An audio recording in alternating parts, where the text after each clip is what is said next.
Hey, what's going on? Dude, man, you're kicking some jams, man. I don't know. I just that wasn't on that track, but maybe Did that huge sound? Was that all that we were just hearing? Was it coming out of that little keyboard thing? No, man. No. That was coming out of the ether. Michael, what's going on, man? Dude, here we are, man. What is this, version 4, 5, episode 4? I can't. It just, you know. The lockdown is just not all a bad thing. It gives us a chance to forces us or allows us to do this.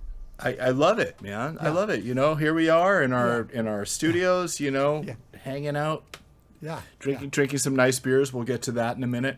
Yeah. And man, I'm just great to see you again. It's great just to see you. Psyched to be doing this. You know, we've got some people tuning in. We're loving it. Yeah. And you know, that it's virtual until we go back out and do those real V.I.Bs, which we've done. Right.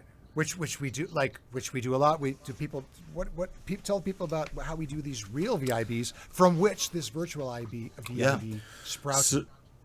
So maybe some of you guys tuning in have been to some of these actual V.I.Bs. They're super fun. Usually, we host them at a brewery, and it's a mixture of beer drinking and foreigner songs.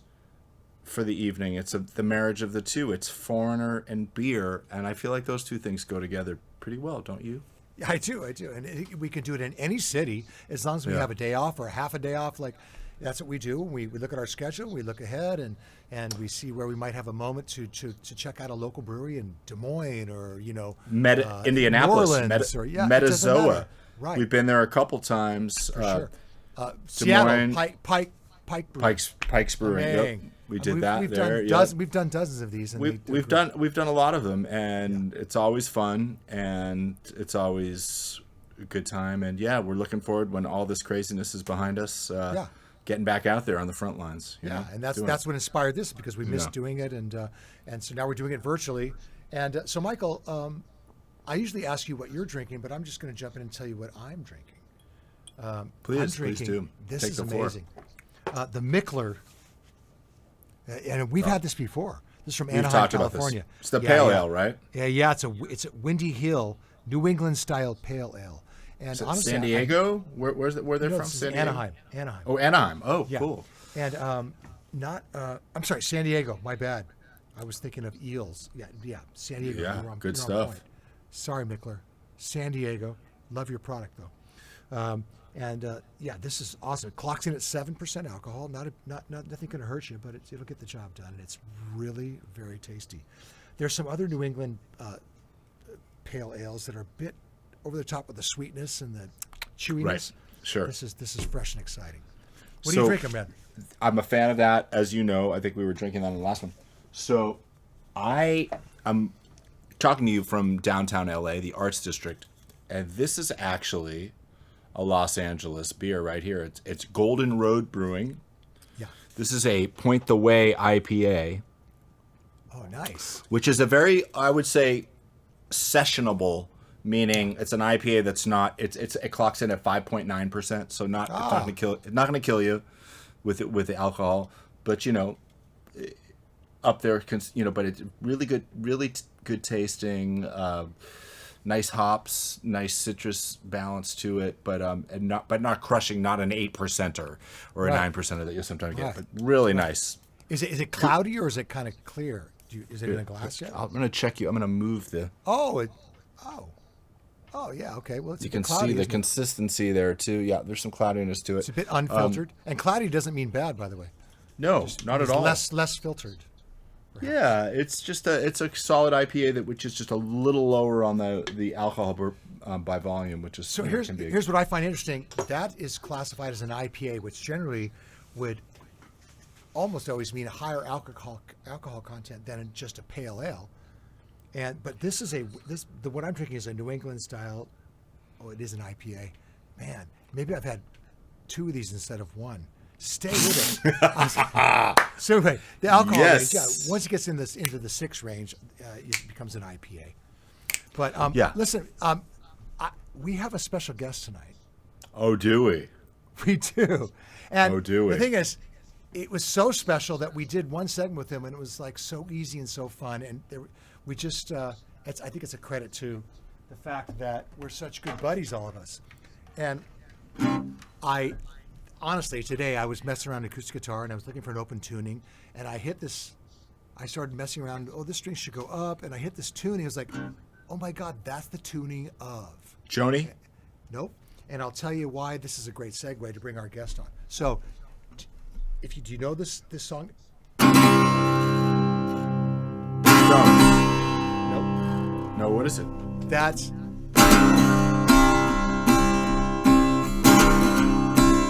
Oh, yeah. 1970.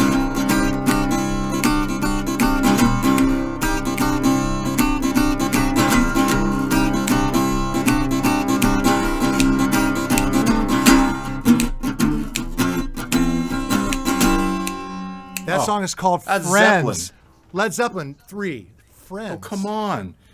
Isn't that a great song? amazing. You just happened upon it. You just happened Well, upon yeah. it. I mean, I was looking for an open C tuning, and I dropped the low string down to a C, and then started fooling around, and and it was like, wait. Honestly, I was here. I was like, man, it's too sussy, too neutral. It was like, Right? You wanted that like- third in there. Yep. So anyway, that was really cool. Love So it. I thought the title of the song was appropriate Friends. to introduce our guest, for the only person in the history of our V.I.Bs who's a repeat offender. Michael, And bring right out him of the on. gate. So here's the thing. We did one episode with this guy, but we had so much to talk about and so much history together that we decided one wasn't enough. So we're bringing back for the second time the lead singer of Foreigner, Mr. Kelly Hansen. So happy to have him. Oh my God, yes. Bring him back. There he is. Yes. He should have his Bring own it theme song. back. Oh, Bring wow. it back. Oh, It is Bring it back. Kelly Hansen, Friends. woo! Dude, Yeah. Here we are. so glad you can make it round two. I Wow. love it, man. It's almost like it's a whole nother day. Yeah. And Yeah. I want to say, I love that you say, I'm glad you could make it, because we're still kind of in lockdown. So I was pretty sure we could get him. I called his booking agent. You called us booking agent, my AKA, agent, yeah. AKA him. Yeah. What's going on, Kelly, man? Round two. Dude. I'm hold on before we even get started, because Okay. this is about the beer. So Yeah, let's it go. is, actually. I Yeah. talked about it last episode, but I didn't get to it. So we're gonna get to it. Oh, I love that. AleSmith Nut Brown Ale. 5.0, just- nothing going to hurt you. I have to say, I love that. I love the logo with the anvil, right? That's really nice. You have a really, how does it taste? I guess we're gonna find out about Yeah, that. yeah. Hit you like a going to hit you like a hammer. Oh. Ooh, it's not as cold as it should be. So I'm getting a little bit of a. That might not be. little fuzzy. That might be okay though. On the I'm trying to minimize. Not too bad. Not too bad. Oh, that's all right. Man, this is a great beer. I very Cheers. familiar with it. Skull. Cheers. Copenhagen. Happy days, man. Cheers, y'all. Yeah. Uh-oh. An opinion. The smell. That's what she said. Ooh, that smell. The smell is like it's completely separate from the beer itself. It's like, it's this kind of sharp, acrid, but it's almost weedy, dry taste, smelling. Nice. I can't wait to get the Wow, full. really interesting difference from the beer itself. It's a totally British style, by the way. A brown Yep. ale is like Absolutely. straight up British. Well, Samuel Smith's, right? That's another. that's kind of the best version of that. I mean, Yeah.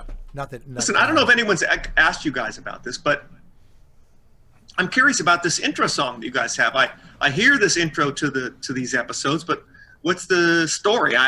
Did you guys do this? What is this? We did did. it. We did. Yeah. So we were talking, to our producer guy that helps us put these all together, Adam Sherman, and he said, we were like, let's get a theme together. And Bruce and I just like, okay, cool, let's do it. We just started talking about it, like, and I. And you didn't get someone to go on top of it? No, we did actually. That's funny. It's another edit, but yeah, there's someone doing that actually. That's Okay, really funny. hold that thought. Hold that thought. Yeah. Because Yeah. Bruce, I think that's actually really, we should talk about that too. Is that because amazing? Yeah. Bruce was thinking about that. So hold that thought. So and I was thinking, I think I might have said, like, what if we do sort of like a very sort of almost, kind of classic, like James Bond-ish spy surf-ish kind of thing, just a good driving guitar line.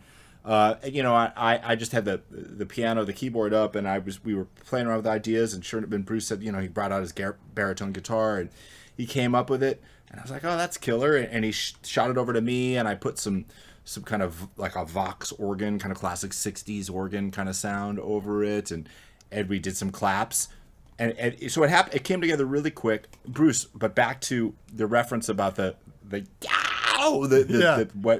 Kelly was talking about. Yeah. What was your reference that you were thinking about? What was the song?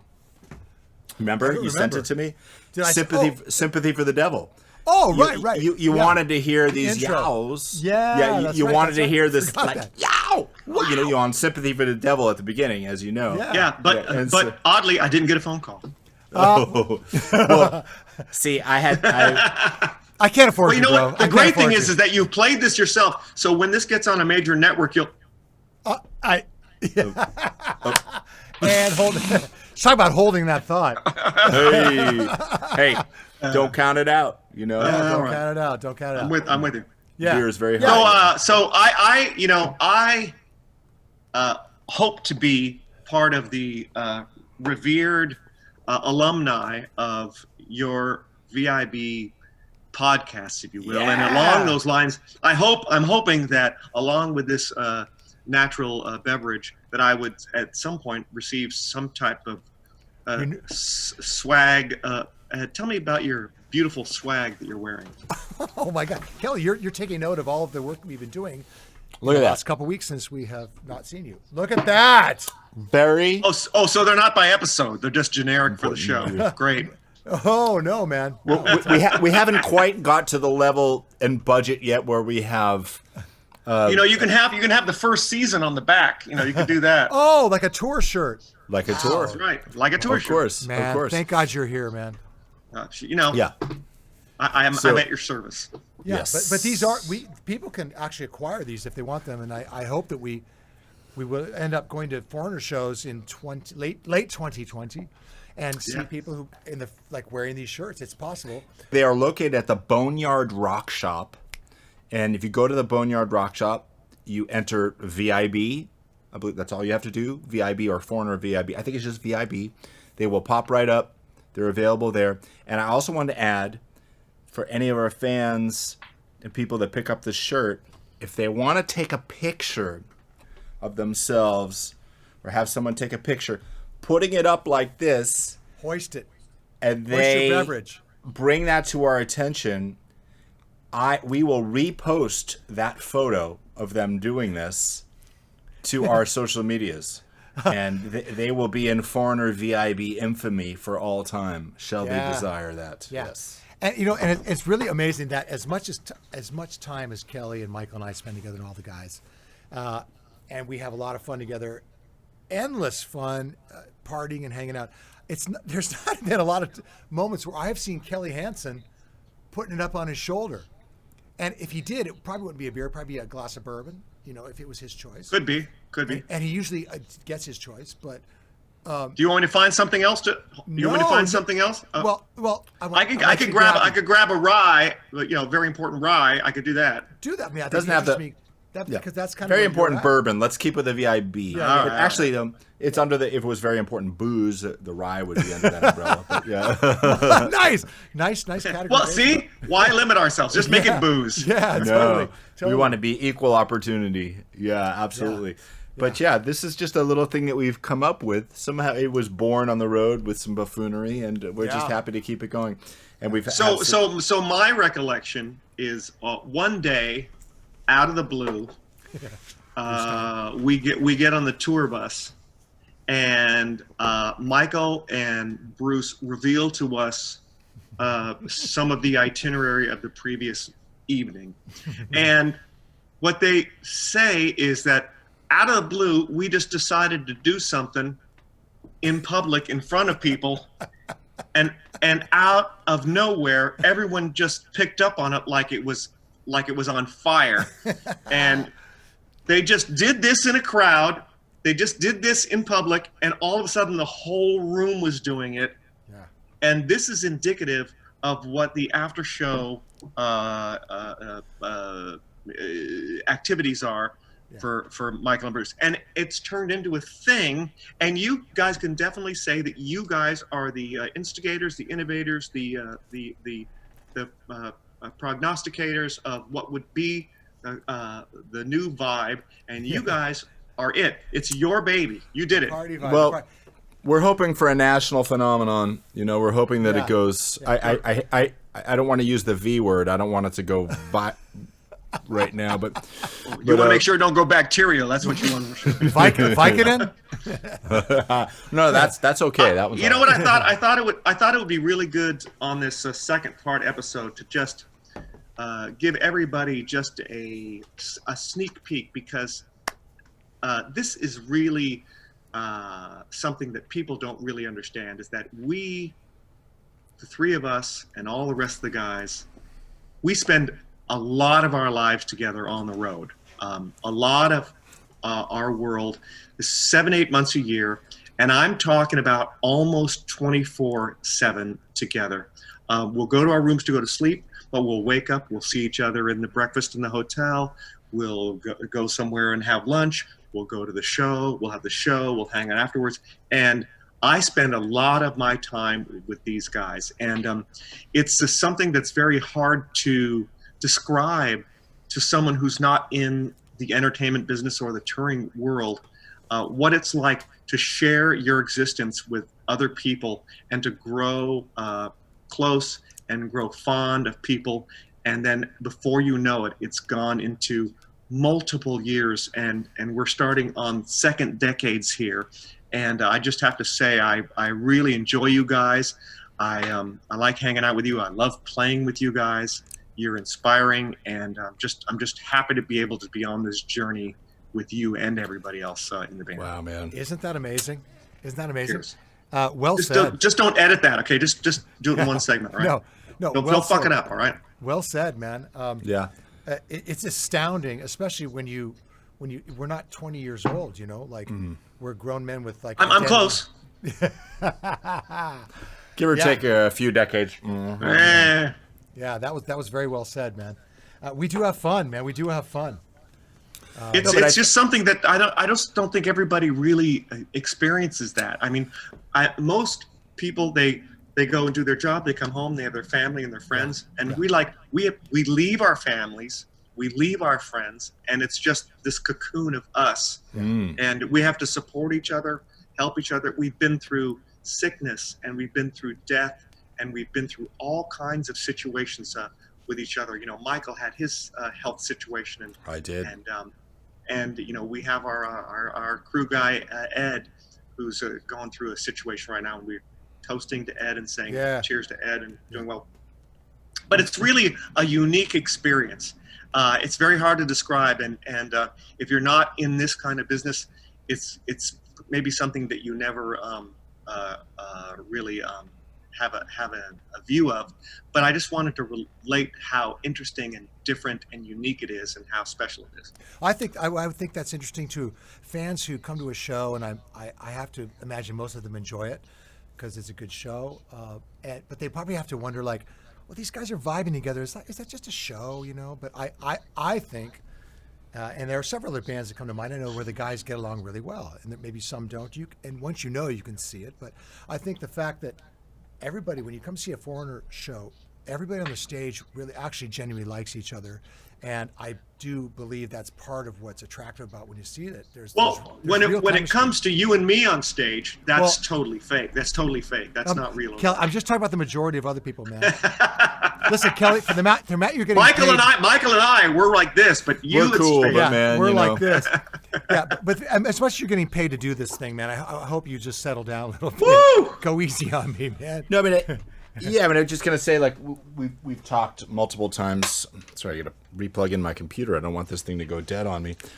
We've talked multiple times about how lucky we are that we're playing this catalog of just killer songs. Yeah, I mean, just in right. We can't You know, you just it's insane. I mean, the songs that we get to play and sing night after night. I mean, that whole thing, you know. But to take all that from a fan perspective, I think, to your point, Bruce, to hear all these songs that we're giving them all the songs that they know and love. You know, it's all hits the whole night. But then on top of that, to have a dynamic with people that are having fun and that aren't phoning it in, right? That are really relating to each other and that are feeding off the energy and kind of messing around and kind of just, there's some spontaneity in that. And I just think that people notice that and they feel that and that's infectious. So you have the great songs and then you have that on top, you know, it's a good combo. Yeah.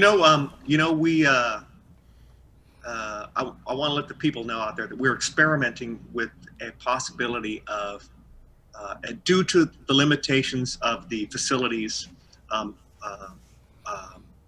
Bruce has a great joint where he has his recording studio, and we might be able to set up a thing where we'll do the Foreigner trio of some performances of some songs, because we want to be socially responsible. We want to keep our social distancing, which I don't call social distancing. I call it physical distancing, because socially we're still in contact, but it's physically we have to remain safe. But we may be able to have a facility where the three of us at least could actually perform together. So we're talking about and experimenting with the idea of actually doing that and sending that out to you guys. So hopefully very soon you're going to hear about that. Yeah. Exciting stuff.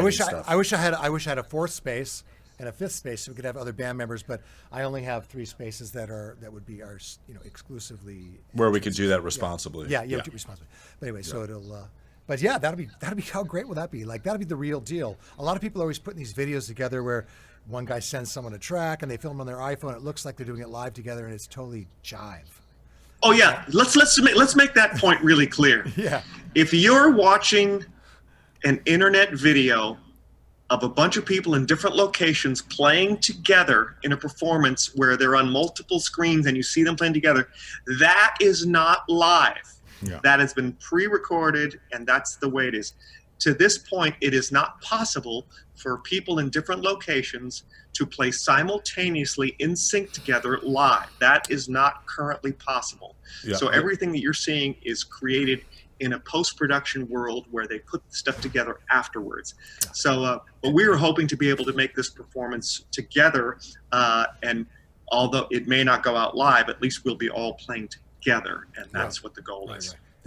Unfortunately, to Kelly's point, that the technology is not there at this point, because when you're playing music together, every little millisecond, every half second is, it's the difference between sounding good and gelling or just having it be a train wreck, chaos, and chaos. So that's why it doesn't work, because when speaking to each other, there's that little tiny little lag, which we all hear when we're speaking, right? We hear, we step on each other sometimes. Yeah, if you watch the news with someone on location, you know how someone asks a question and then there's this giant delay when someone hears it and then they finally answer. Well, that doesn't work in a musical situation when you're trying to play together. Not at all. So that's the current state of technology. All of those the big television stations with all the best $1 million worth of gear, they can't keep everybody in sync. So don't think that Joe Schmo and his brother-in-law and the sister who plays tambourine are all playing together. It's really... But these guys right here, we're going to get together. We have separate entrances and doors that like sliding glass doors that close, and it's going to be a very responsible gathering of 3 Foreigner members. I'm going to be bearing my breast on the window to Bruce and saying, Billy. Oh my God! Billy. Are you? I remember that movie. So I don't have sight lines on that window, on his window. Yeah, you're going to be in the bathroom. You're going to be in the bathroom. Cool. As long as I don't have to see those breasts, Cameras work, man. You can jam your nipple up to a camera. It'd be fun. There is so much going on in this situation where we are, and everybody is scrambling to try to make things happen and do things and put together stuff. And I applaud everybody. but it's a technologically it's a task for sure. Yeah. But I think it's really cool though that it highlights that the impulse that we take for granted, or that we're able to fulfill so easily, to go out and play in front of people, and we still want to connect with each other musically. I think we want to be together. All of us in foreign want to play together again. We want to like be together and do our thing, and then we want to do it for people. That's what we do, and so we'll be able to do that as close as possible, as close as anybody else can.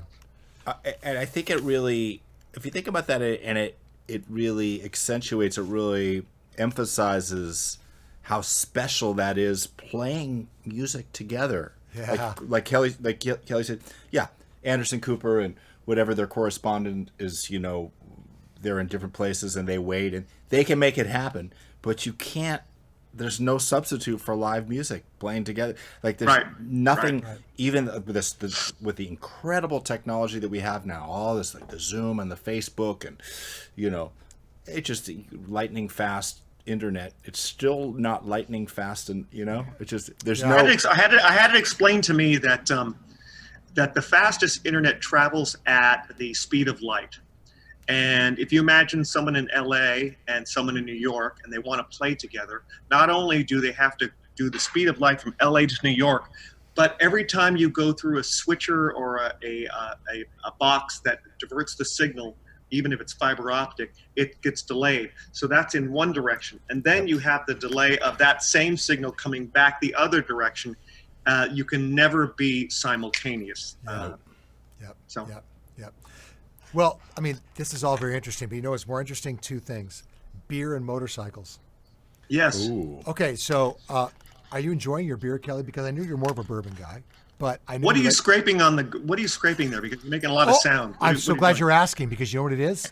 What? It's the Mick Jones bottle opener. No, I mean, it could be Mick Jones or Bruce Watson, because I do play a Black Les Paul. But listen, Hold on. Check it out. If I'm opening. For such a small guitar, it has such a big sound. That's so funny. I'm so glad that I was annoying you with that, and everybody else. Yeah, you notice, not only do I not have a T-shirt, I do not have this guitar thing. Yes, you can also take it. Well, there go that scraping. Whoa, there go that scraping sound. You're scraping like a crazy Hold man. Hold it up. Put it up. There's nothing you can't put on your shoulder, man. I'm not quite flex. There it is. I got a highlighter. Yep, recording, yes. Oh, wait. What? Oh, roll with the changes. Oh, Kelly! Got to keep. We were on a flight with Kevin Cronin. Yeah, we were. Oh, man. Wait, Kelly, what did you say to him, man? We were getting off the plane like, hey, Kevin, like, don't go changing. Oh, no, it was like. Or something like that. He was taking too long. You were like. I don't remember. He was super nice and I know it. Yeah, I don't remember what I said to him. I said something like, something about wearing a mask, because I was wearing a mask, and I looked at him and I went, yeah, I'm wearing a mask, and he held up a mask in his hand. He goes, yeah, well, but he wasn't wearing it. That was because we're talking about March 12th. No, or whatever. Not everybody was wearing masks. Yeah. And here, exactly. And just to clarify, this was when we got sent home. We were in Minneapolis, or outside of Minneapolis, at a casino in March 12th. The gig got canceled. Yeah, think about this. The night before, we had a private dinner event with some of the people from the casino, and I curated a menu that the casino staff had put together and created for these people at this dinner event. So we had a dinner event with 50 or 60 people, where we had to limit our contact. And so we woke up the next morning expecting to play that night. And at 1 p.m., the casino made the thoughtful and wise judgment to postpone the show for the health of not only their patrons, but also for us. And it put us into a situation like, well, okay, so we'll stay here and we'll fly home tomorrow. Then someone said, Tom Gimbel, our multi-instrumentalist, he texted me and he goes, why don't we see if we can fly out today? So we're like, well, that's a great idea.